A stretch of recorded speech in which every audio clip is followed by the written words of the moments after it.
Gracias, Frauke, en los controles. Bonita noche para toda nuestra audiencia en Numancia y Sin Línea MX. Hoy tenemos grandes invitados. Por un lado, Aline Escalante. Por el otro lado, Walter López, quienes son candidatos a puestos políticos aquí en Querétaro, candidata a la Diputación Local 4 y candidata a presidente municipal de Querétaro. Entonces, nos van a platicar algo que tiene que ver no solo con la cuestión de aquí de Querétaro, sino algo que es muy importante porque en el país, en muchos estados y muchos municipios del país, los ciudadanos hemos estado abandonados de las políticas, por las políticas tradicionales de los partidos políticos, grandes, pequeños, viejos, nuevos. Nadie nos toma en cuenta como ciudadanos. Hablan mucho de los proyectos, los candidatos, de que van a hacer universidades, de que van a hacer puentes, de que van a hacer metros, mucha infraestructura donde hay mucho dinero de por medio, pero nadie habla de los ciudadanos. Entonces, por aquí tuvimos una recomendación de una persona, una compañera que nos dijo, escucha la propuesta que trae Walter, que trae Aline, que trae candidatos del Partido del Trabajo aquí en Querétaro y que se basa en los ciudadanos. Entonces, muchísimas gracias, Aline. Aline es activista de derechos humanos, de grupos vulnerables, al igual que Walter.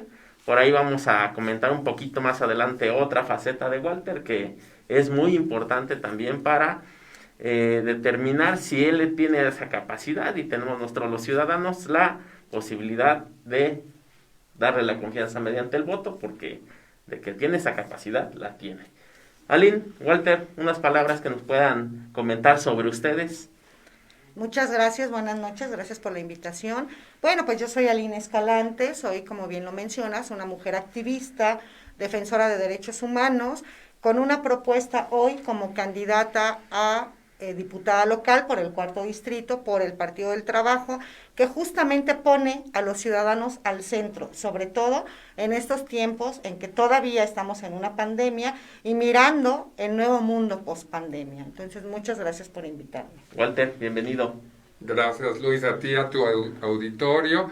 Y bueno, pues, ¿quién soy yo? Yo soy Walter López, soy químico de profesión.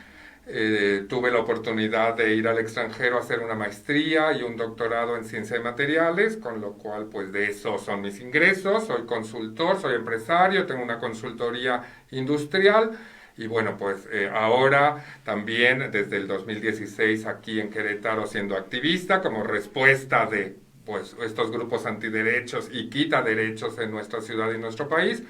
Y en esta ocasión, ante la cerrazón de puertas, pues ya sabes, como activistas tú haces amparos, haces documentos, haces estadísticas, haces muchas cosas, pero finalmente hemos hecho de todo.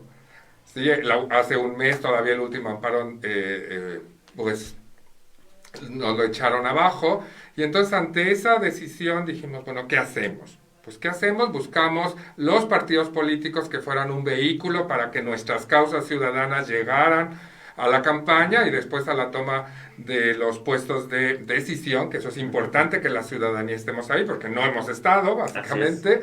Y entonces, bueno, el Partido del Trabajo fue el único en Querétaro que tuvo los arrestos de abrir espacios a la ciudadanía. Ellos se conciben como un vehículo electoral y bueno, pues estamos aquí en la campaña. Nuestro proyecto es un proyecto ciudadano de cuidados, porque consideramos que después de la pandemia, el nuevo mundo post-pandemia, tiene que reconstruirse y ser un mundo mucho más humano y también mucho más igualitario. Por eso nuestro proyecto se llama Cuidadanía CRO.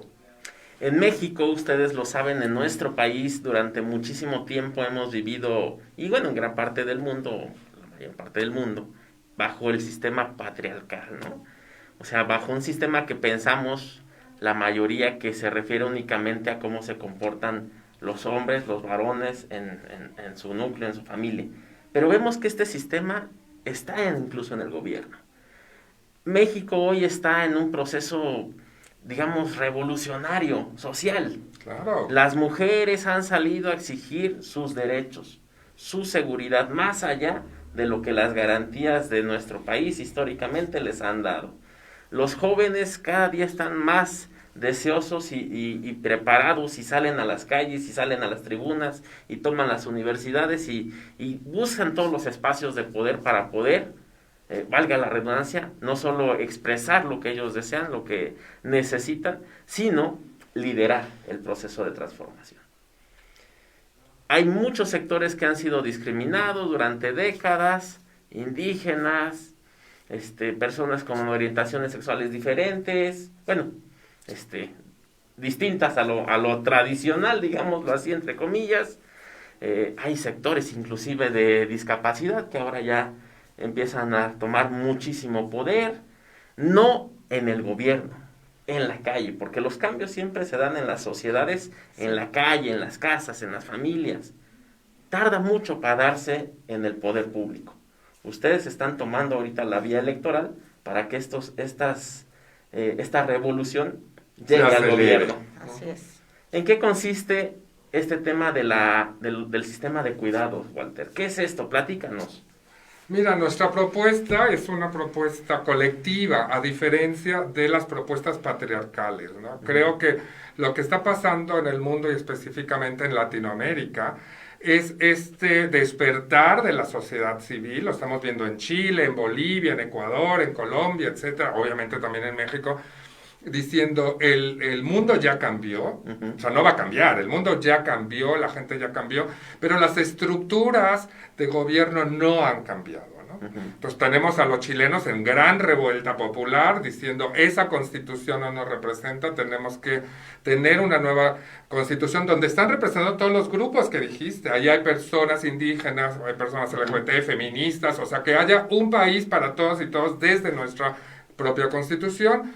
Y este es el punto en el que está el mundo. Por otra parte, los jovencitos, como Greta Thunberg, etcétera, adolescentes, nos están diciendo a las generaciones mayores, ustedes se van a morir, porque es el grupo, y nos van a dejar el planeta hecho un asco. O sea, por favor, necesitamos hacer algo por el planeta. Entonces, estas dos vertientes están confluyendo ahora, estamos como en un punto de inflexión hacia, algunos llaman esa nueva evolución de la humanidad. Y ahí es donde planteamos nosotros nuestro modelo de arranque. Aquí lo hablamos como lo visualizamos como una mesa. ¿Por qué una mesa? Porque en la mesa dialogas, en la mesa es una mesa redonda, donde es equidistante, tanto la ciudadanía como las autoridades para dialogar. Y está basada en 4 patas muy firmes, 4 pilares que son las guías de lo que sería nuestro gobierno municipal aquí. El primero es establecer un sistema integral de cuidados.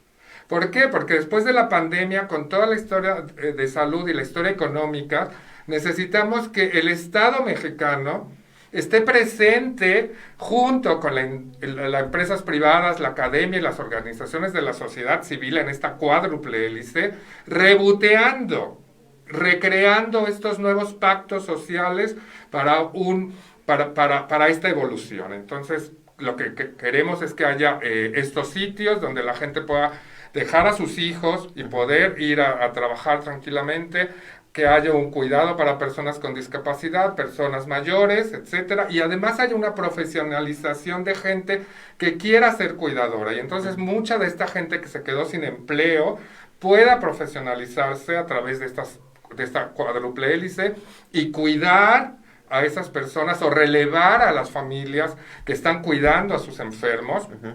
Y ese papel el Estado mexicano tendría que liderarlo junto con el resto de la sociedad. La segunda pata es democracia directa. O sea, necesitamos, este es un grito muy importante, que el gobierno no es un gobierno patriarcal, está finalmente administrando el dinero público que es de todas y todos, y entonces las decisiones tendrían que ser basadas en la democracia directa, que es lo que decimos, ¿no? ¿Qué significa? Pues que aquí la propuesta municipal es que las juntas de vecinos, ahí se tomen las decisiones democráticas reales de lo que le afecta al barrio y que sean vinculantes para el cabildo, cosa que no sucede ahora. La tercera pata es muy importante porque nos los han dicho mucho de la ciudadanía, necesitamos saber dónde está el dinero, no nos dan una rendición Sí, de cuentas así es. adecuada, tenemos que ir al IFAI y ahí a cuentagotas nos dan algo. Lo que proponemos es lo que ya hace Costa Rica, es una Contraloría Ciudadana, donde puedan ver cómo se van gastando los dineros en Internet. Porque, bueno, pues ya la mayoría de la Claro. gente puede tener Claro. eso en Internet. Y la cuarta pata es muy importante porque necesitamos reflotar a nuestras familias con empleo. Las personas mayores nos dicen, yo lo único que quiero es que mis hijos y mis nietos tengan un empleo digno. Para eso nosotros estamos proponiendo un plan de infraestructura de emergencia, pero no cualquier plan, sino que esté basado aquí en Querétaro en el plan Q500, que ya lo tenemos, que costó 14 millones de pesos.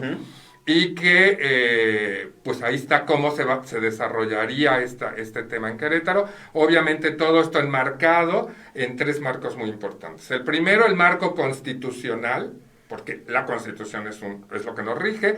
El segundo marco es un marco morado de perspectiva de género. Es algo que las mujeres feministas nos han dicho. Todos los proyectos de gobernanza tienen que pasarse por el marco de la perspectiva de género, porque es muy diferente una mujer blanca que una mujer pobre, una mujer indígena que una mujer trans. Y el último marco nos los pusieron en la agenda de juventudes. Nos dicen, tenemos que hacer que esa mesa de gobernanza, todas sus decisiones pasen por el marco de los objetivos de desarrollo sustentable. El primero es eliminar la pobreza y el 10º es igualdad de derechos para todas las personas. Muy bien, cuando nos metimos o nos metieron en las casas por el tema de la pandemia, nos empezamos a dar cuenta que hay muchos problemas en las casas, ¿no? Que ignoramos. No tengo tiempo porque voy a trabajar, no tengo tiempo porque voy a esto y voy al otro y voy a aquello.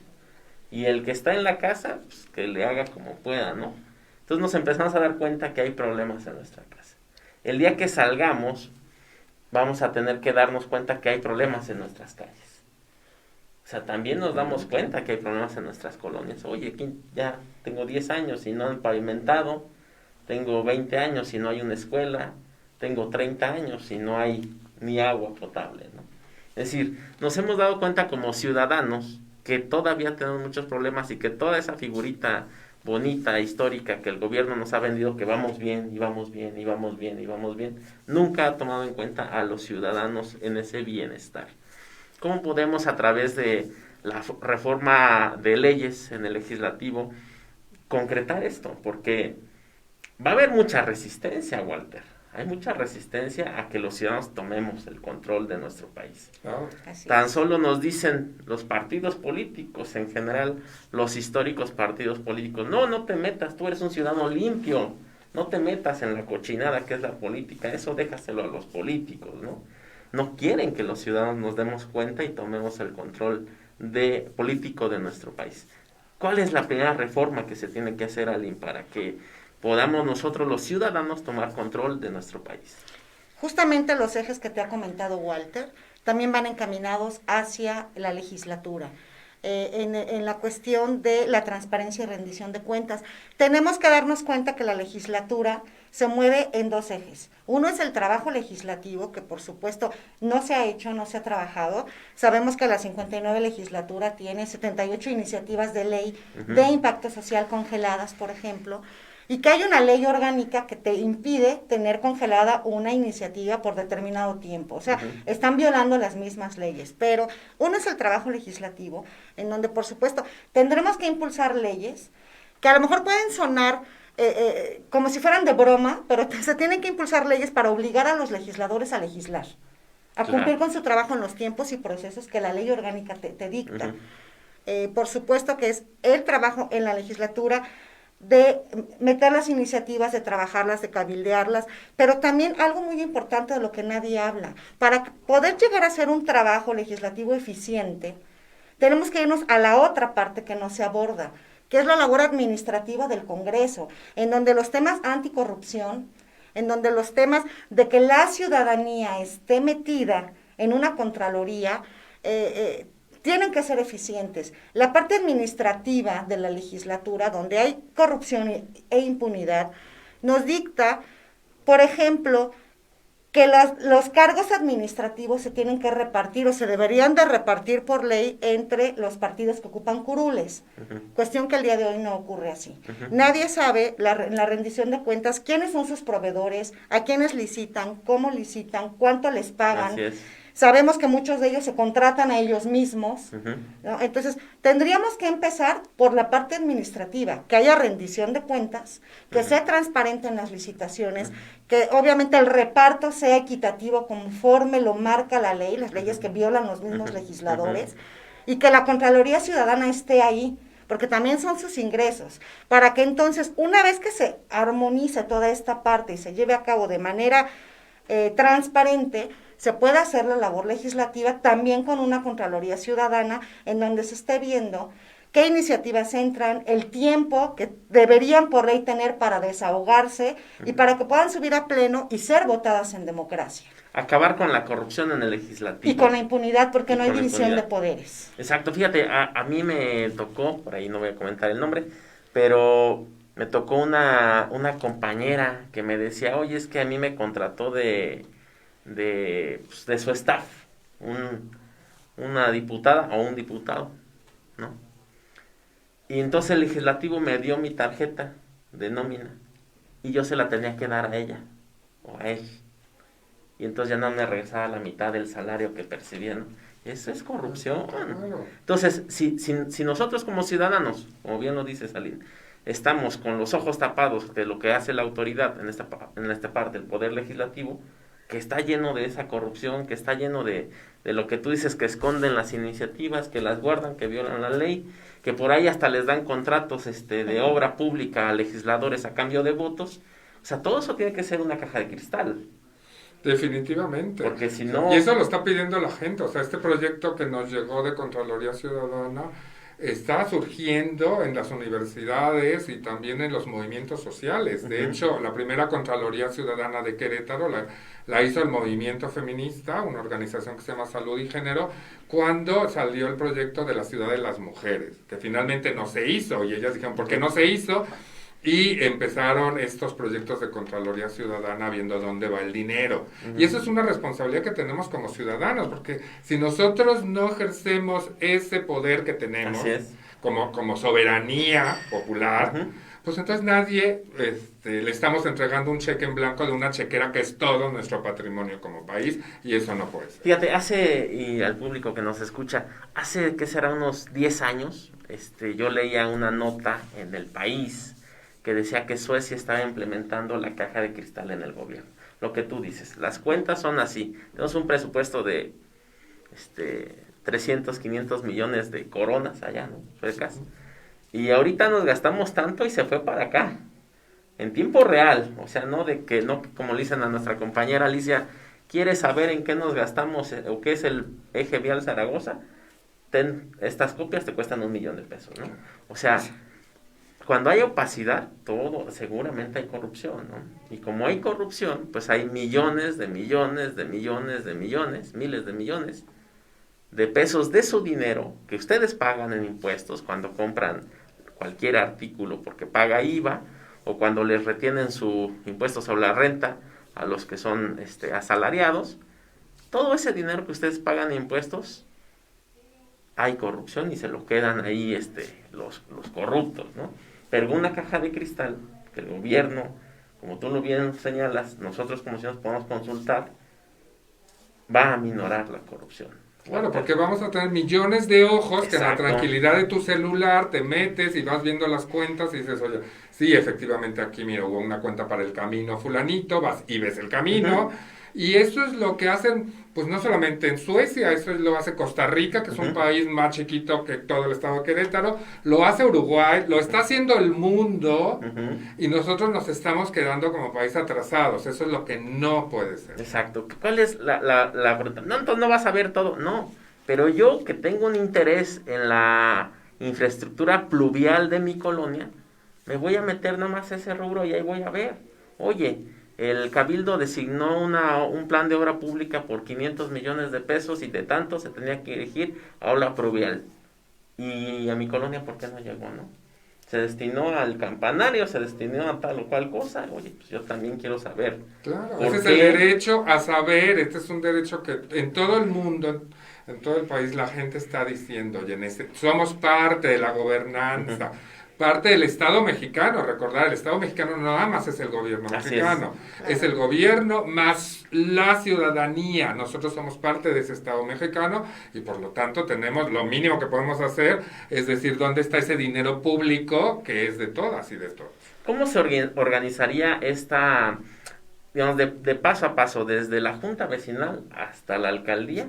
¿Cómo sería este proceso de la gobernanza ciudadana? Mira, esa es una buena pregunta porque no estamos hablando de saliva, como muchas ahora que la gente promete cosas que tú dices, eso no va a suceder nunca en la vida. Pero este proyecto, como ha sido colectivo y varias cabezas piensan mejor que una, nos los pusieron en una reunión de Zoom, lo expusieron ciudadanos de Nuevo León. En Nuevo Ok. León ya existe, en el municipio de Monterrey y en el municipio de San Pedro Garza García, que ustedes saben que es el más rico de todo el país. Ahí quien está tomando gran parte de las decisiones son las juntas vecinales en nuestro estado de Nuevo León, donde ellos dicen, oye, se juntan, obviamente también hay un chequeo del municipio, sabiendo que haya quórum, que sea realmente una votación democrática, que no sea un lidercillo ahí que decide por todo el mundo. Y entonces ellos lucharon desde hace muchos años en Nuevo León para tener este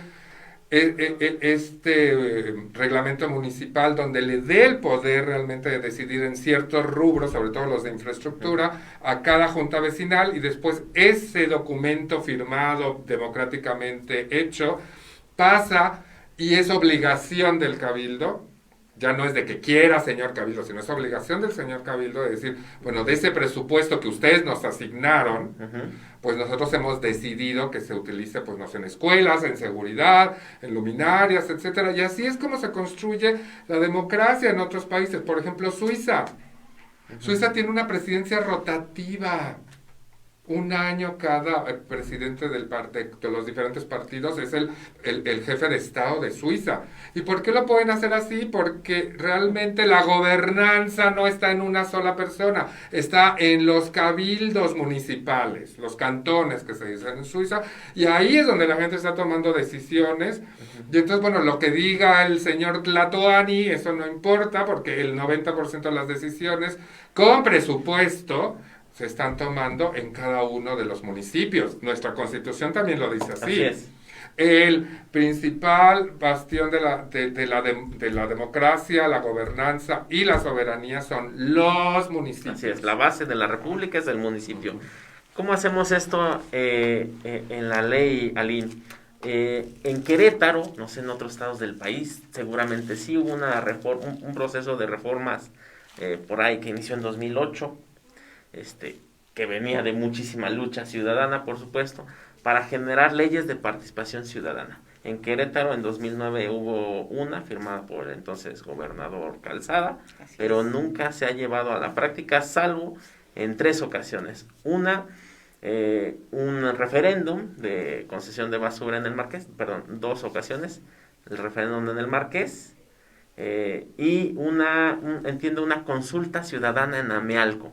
Pero realmente hay buenas cosas que se pueden hacer mediante esta ley, pero ningún gobierno le ha interesado realmente poner a disposición de los ciudadanos la facultad de decidir. ¿Cómo lo podemos hacer? Directamente, es correcto. De hecho, hay por ley iniciativas ciudadanas, Así es. que es muy difícil que se lleven a cabo por el desconocimiento de la sociedad y por las trabas que se le ponen en número de cantidad de firmas para que pueda ser emitida una... Inclusive geográficamente, porque por ejemplo, ustedes que lo sepan, nuestra audiencia, por ahí vamos a compartir videos.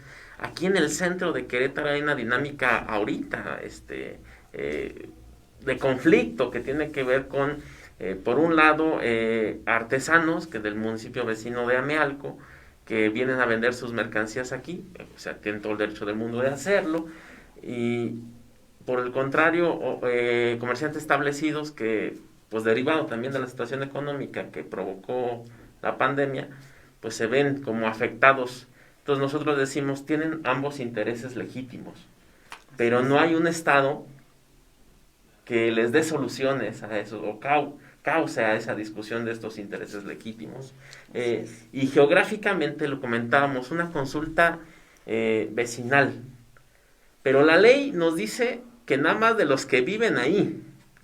Entonces, si entendemos, por ejemplo, el centro de cualquier ciudad, estoy seguro, los ciudadanos más interesados, pues son los que la habitan diariamente, ya sea porque tienen comercios, ya sea porque caminan por ahí, ya sea porque es su ruta al trabajo, o por ahí estudian. Los que viven en la calle durante 18 horas al día, aunque después se vayan a otros lados a dormir, pues. Y nuestra ley de participación ciudadana dice que estrictamente solo los que tengan domicilio ahí pueden decidir sobre eso. Pueden participar en estas iniciativas ciudadanas. Justamente, qué bueno que lo mencionas, hay que poner dientes a estos reglamentos y modificarlos, como te lo comentaba, para hacer más accesible la participación ciudadana, a la vez de estar informando a la ciudadanía. Las casas de enlace que han utilizado los diputados en sus distritos, pues me parece que han servido para hacer zumba, yoga, pintura, en fin, que parece casas de cultura. De todo y no menos. te digo que esté mal, pero una casa de enlace debería de ser el centro en donde estas juntas vecinales trabajen con el legislador para poder empezar a hacer proyectos para iniciativas de ley que, de acuerdo y apoyados obviamente por la legisladora, pues suban directamente para que se puedan meter en el Congreso. Entonces, tenemos que hacer estas juntas de participación ciudadana, y que la casa de enlace del Distrito 4 sería facultada justamente para esto, ¿no? Para la participación ciudadana, Exacto, para que se metan proyectos, para ver los intereses reales de las personas que viven en ese distrito. El foro ciudadano. Exactamente, y que el diputado representa, y para eso fue elegido. Y yo quiero, tú antes de entrar aquí al programa, entonces es una pregunta muy interesante. ¿Está México preparado? Sí, es la pregunta. Porque el discurso patriarcal, es decir, no le muevas a la participación ciudadana, porque México no está preparado, porque los ciudadanos les interesa estar nada más viendo TikToks y esto. Y este es un discurso realmente, pues, terrible. Porque cuando tú caminas, nosotros hemos tenido la ocasión ahora en la campaña de charlar con la gente directamente en sus colonias, en sus mercados, etcétera. La gente no está preparada, está preparadísima. O sea, es lo que nos están diciendo ya, o sea, necesitamos, ya no están hablando de un cambio, Así es. Están hablando de tomar las riendas de sus decisiones en sus manos.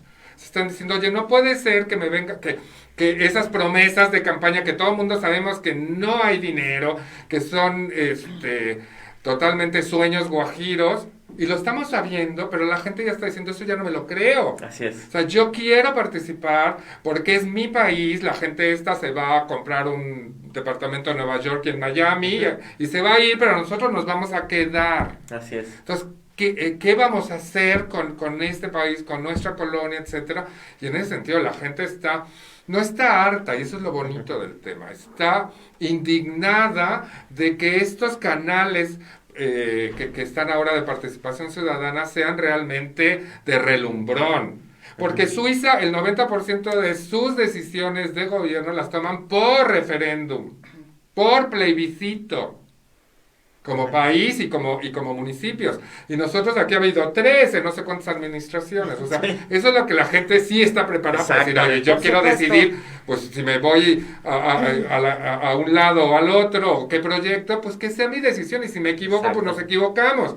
Pero siempre nosotros decimos que hay una sabiduría colectiva. En este país ha pasado de todo desde que nos fundamos, y no se ha muerto. No nos hemos desmembrado como país porque hay una gran sabiduría y solidaridad colectiva, a la que los políticos no les preguntan, teniendo una sabiduría enorme, y se niegan a preguntarles porque obviamente pues a lo mejor les van a contestar cosas que ellos no quieren. Y lo vemos aquí al auditorio lo recordará, siempre que pasa una desgracia natural, un desastre natural, los mexicanos se activan. Por supuesto. No necesitan que el Estado vaya y coordine y diga, tú vas a obedecer esto y tú vas a... No, la gente se coordina espontáneamente, hasta sin conocerse nunca. Has tocado una parte fundamental, porque qué mayor crisis que una pandemia. Así es. En una pandemia en donde en nuestro país crujieron todas las estructuras, la de salud, la laboral, la educativa, todas las estructuras crujieron. Se mostró que el sistema depredador, que nos veía únicamente como consumidores, y el que no consume no funciona y no sirve para el sistema, pues obviamente se expuso todas estas crisis. Yo creo que ahí es donde la gente empezó a decir, tengo que entrarle al tema, tengo que interesarme en los temas políticos. Por eso surge el proyecto de Cuidadanía, que tiene todos estos ejes, tanto a nivel federal, como a nivel estatal y como a nivel municipal. Y lo vimos muy claramente en el proyecto de Alcanfores. Tú empezaste esta entrevista comentando que hubo un momento en que nos detuvimos los seres humanos y nos metimos a nuestras casas y nos dimos cuenta que había problemas en las casas y que hoy empezamos a salir y nos damos cuenta que hay un problemón afuera. Justamente como defensores de derechos humanos, en algún momento nos hicimos la pregunta de qué va a pasar con los que no tienen casa. Y ahí fue donde surge el proyecto Alcanfores, en donde estuvimos 8 semanas con las personas en situación de calle, las personas sin hogar, para poderlos cuidar, que no enfermaran de COVID, y si enfermaban, que tuvieran la atención adecuada y ser atendidos. Pero llegaron muchas olas, no solo llegó gente en situación de calle de años, histórica, pero también empezó a llegar la gente que por la pandemia se quedó en la calle, perdió el trabajo, perdió su casa, familias completas, que de pronto los caseros los echaron a la calle, llegaron a Alcanfores, mujeres, que dentro de sus hogares, con la pandemia, empezaron a vivir, bueno, ya vivían violencia, pero la violencia se exponenció al 1000% y tuvieron que salirse a la calle con sus hijos. Por supuesto, otra población que pocos ven es la población migrante, que además atrás de Alcanfores está el tren, en donde están migrantes que van hacia el norte o hacia el sur, y que es una población que también se quedó atorada dentro de la pandemia. Justamente es donde nace el proyecto de Cuidadanía, porque pudimos ver cómo poniendo al centro a las personas más vulnerables. ¿Y quiénes son hoy los más vulnerables? Todos los ciudadanos, porque el político que está no me escuche, no escuche mis demandas y haga con mi dinero lo que se le pegue la gana, o haga con las iniciativas de ley que en verdad podrían reflotarnos, decidir congelarlas, nos convierte en ciudadanos vulnerables. Todos del somos. Sistema depredador. Todos lo somos. No son los grupos que tradicionalmente el Estado o el gobierno o el poder nos ha dicho, bueno, es que ellos como son diferentes y son poquitos, entonces no están en el centro, no son los que nos interesan, lo que nos interesa es la mayoría.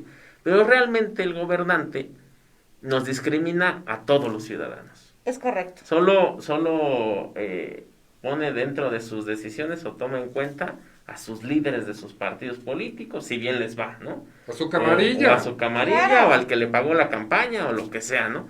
Todos los demás ciudadanos, aunque no nos queramos ver, y eso lo he dicho muchas veces, somos víctimas del gobierno. Así es.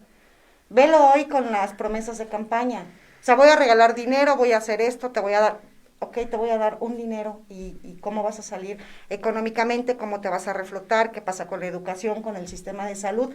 La salud mental, que en Alcanfores nos dimos cuenta, más que mental, emocional, los temas de suicidios, con todas estas pérdidas, porque pues, en la pandemia todos hemos perdido algo, o a alguien, o ambas cosas.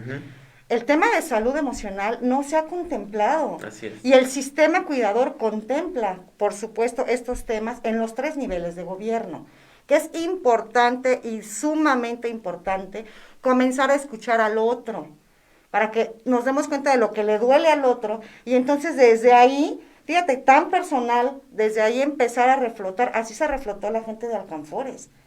Los temas son individuales, no puedes poner adoquines en toda una calle y decir que ya cumpliste. Así es. O tirar dinero y la gente diga, bueno, sí, pues tengo 1000 pesos más, pero lo que aprendimos en Alcanfores es que la gente necesitaba hablar. Así es. ¿Sí? Que cuando creamos esta metodología de las círculas comunitarias y la gente empezamos a darle seguridad para hablar, se dio un milagro que nosotros lo pusimos en una frase que se llama del yo individual al nosotros comunitario. Y cuando se vuelve a crear esta sabiduría comunitaria, la sanación y el resurgir de esa fuerza comunitaria vale muchísimo más que 1,000, 2,000 pesos a nivel individual. Claro. Por supuesto. Ahorita que decías del proyecto Alcanfores, que es este proyecto para darle un espacio seguro. Un sistema integral de cuidados a quienes están en situación de calle, ¿no? Lo recordaba hace poquito, me decía les sugiero que vayan a verlo ahí al compañero Jesús Muñoz, en Fraccionamiento Real del Marqués, decía el chat ahí de la mesa directiva, están bien organizados estos muchachos, ¿no? Y decían, oye, es que ya salió una familia que está viviendo en el parque, en una casa de campaña, ¿no? Y entonces decía Jesús, ¿y ellos de dónde salieron, no? Y entonces ellos se ocuparon. Como comunidad, nosotros los mexicanos tenemos el gran corazón de forma históricamente en nuestras venas de ayudar. Se organizaron para conseguirle un lugar, una casa que pudiera rentar a un precio cómodo, contratarlo. El señor era jardinero, es jardinero y lo contrató. Bueno, vamos a contratarlo y darle esta seguridad de que pueda tener un ingreso y que su familia viva bien, ¿no? Entonces, nosotros como ciudadanos mexicanos, tenemos este impulso siempre natural de ayudar al prójimo. Lo que queremos, o lo que yo entiendo de ustedes, es que eso ya no hay que hacerlo como una reacción ante un desastre, sino que eso ya sea una cuestión ya permanente desde el gobierno. Una cultura de cuidado. Y eso es lo importante, porque lo que aprendimos en Alcanfores es que la única forma exitosa de hacerlo es a través de la cuádruple hélice. ¿Sí? Ahí en Alcanfores entró el gobierno municipal, entramos las organizaciones civiles, que gratuitamente y como voluntarios estuvimos cuidándolos, durmiendo, todo con ellos. Entró la academia, el gran papel de la UAC, para ir a hacerle las pruebas, si tenían COVID, no tenían, porque teníamos que separar a la gente que iba llegando, etcétera. Y entró la iniciativa privada, ahí tuvimos restaurantes. Teníamos a FEMSA que daba algunos de los refrescos, pero teníamos muchos microempresarios y esta gente buena de los barrios de la ciudad que cocinaban entre ellas. Las mujeres se iban con los maridos a llevarnos cazuelas de arroz, de todo eso. Entonces, cuando esto lo platicamos, nos decían, oye, ese es el gran secreto de China. ¿Cómo pudo China sacar a miles de millones de gente de la pobreza y convertirse de un país mucho más pobre que México en los años 70 a ser prácticamente la primera potencia mundial en 50 años? Así es. Con la cuádruple hélice. Y no nos vayamos a China. Se probó y se comprobó en el proyecto Alcanfores que la cuádruple hélice, porque queremos un Querétaro próspero, y para eso entraron los empresarios, entraron los restauranteros, primero para apoyar con insumos, con alimentos, con medicamentos, pero después para capacitar a las personas ya en la segunda fase, que fue la reinserción sociolaboral, capacitarlos en algún empleo para poderlos reflotar y que salieran a trabajar. Y la gente salió a trabajar. Eso es lo que necesitamos. Claro, no es darte dinero. Claro, a veces todos necesitamos ayuda, en alguna menor o mayor medida. El Estado tiene que brindar esta ayuda. Y el Estado es el responsable, es el primer responsable de decir, a ver, señores, todos somos mexicanos, venga la IP, la industria privada, venga la academia, venga las organizaciones sociales, etcétera. Pero ¿qué pasa en Querétaro? Está roto, son los 4 motores que mueven la economía. Si nosotros echamos a funcionar este avioncito con 4 motores, la economía despega como China. Pero ¿qué pasa aquí? Por ejemplo, muchos de estos comités, primeramente no hay una democracia directa, hay comités de expertos que se frustran porque pues no les hacen caso, y en segunda están... Se ven bonitos en el informe de gobierno para el gobernante, pero no les dan cabida a las ideas. Claro, y además las organizaciones civiles nos dicen, pero no estamos allí. ¿Y qué ponemos las organizaciones civiles? El corazón. En esa cuádruple hélice, el gobierno pone la infraestructura y parte de los recursos, la IP pone la capacitación y otros recursos, las universidades ponen el conocimiento, pero las organizaciones de la sociedad civil ponemos el corazón. ¿Quién puso el corazón en Alcanfores? Nosotros que estábamos durmiendo con los chicos y todo, porque obviamente los trabajadores del municipio pues tenían sus horarios de 8 horas, no podían estar ahí 24 horas durmiendo. Otras organizaciones, por ejemplo, ¿quién va a las discotecas con los adolescentes a darles condones, a hablarles a las 2, 3 de la mañana de su salud sexual? No lo va a hacer el gobierno, lo hacen las organizaciones de la sociedad civil por amor a esa causa. Entonces, cuando juntas y haces esta sinergia maravillosa de la cuádruple hélice, los países despegan económicamente y despegan culturalmente y despegan en muchísimos aspectos, y obviamente todo el otro problemón que tenemos en México de la seguridad disminuye. Entonces, nuestra propuesta es esa mesa de cogobernanza anclada en estos 4 pilares, pero con 4 motores, así como drones, 4 motores, porque es la mesa que va a levitar y nos va a llevar realmente a una mejor gobernanza y a una mejor economía, que es lo que queremos todas y todos. Y como producto de eso, acuérdate que no hay seguridad sin paz. Tenemos que lograr primeramente retejer nuestro tejido social desde nuestros barrios, desde abajo, y cuando tengamos paz vamos a tener seguridad. Y para eso necesitamos una buena economía. Claro. Este proyecto que hablan los compañeros de Alcanfores, ¿dónde lo podrían consultar quienes nos ven en otros estados de la República? Porque este sistema del que ustedes hablan no nada más va a funcionar en Querétaro, va a funcionar en cualquier parte del país. Bueno, Nuevo León nos estás diciendo que ya empezaron ellos con 2 municipios a trabajar en esta gobernanza ciudadana, en esta cogobernanza. Pues en todos los municipios puede funcionar.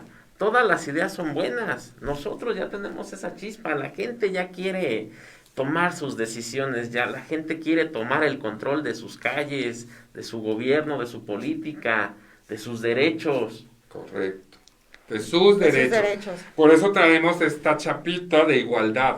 Porque lo que estamos hablando es que necesitamos igualdad de derechos para todas las personas, para tener igualdad de oportunidades y siempre tener una opción de reflotar. Nosotros siempre decimos una nueva oportunidad.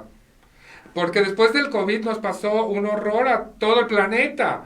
¿Cómo nos vamos a recomponer estas estructuras rotas que decía Lynn?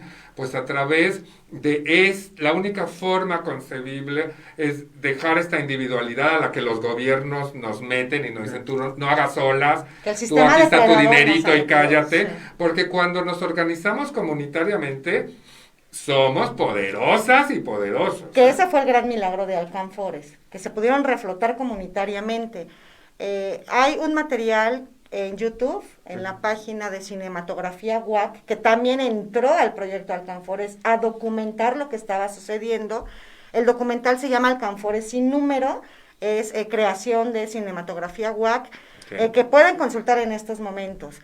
Más adelante estamos por terminar el libro de Alcanfores, los 4 chalecos amarillos que estuvimos metidos ahí. Okay.